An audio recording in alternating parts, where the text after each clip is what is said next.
Sa ating PPP Stories, 110 mga anak ng mujahideen ang nagtapos sa Comprehensive Youth Transformation Program kasabay ng International Youth Day. Ang PPP Story sa report. Matagumpay na nagtapos sa Comprehensive Youth Transformation Program ang 110 anak ng mga mujahideen. Ang pagtatapos ay isinabay sa pagdiriwang ng International Youth Day. Ayon kay BARM Interim Chief Minister Abdulrauf Makakwa, isang makabuluhang patunay ito ng patuloy na paglalakbay ng Bangsamoro mula sa sigalot tungo sa kapayapaan at mula sa kawalan ng katiyakan tungo sa mga bagong oportunidad.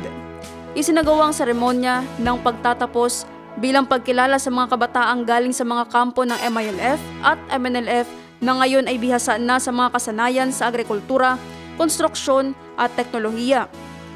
Ang CYTP ay pinondohan sa pamamagitan ng Special Development Fund at ipinatupad katuwang ang MBHTE-TESD, Bangsamoro Youth Commission at iba pang partners sa pag-unlad ng kabataan sa rehiyon.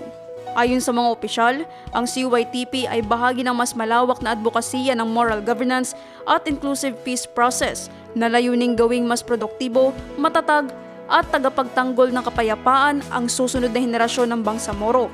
Dagdag ni Makakwa, ang pagtatapos ng mga batang ito ay hindi lamang aniya tagumpay ng programa, kundi tagumpay ng buong rehiyon sa pagsusulong ng kapayapaan, kabataan at kinabukasan.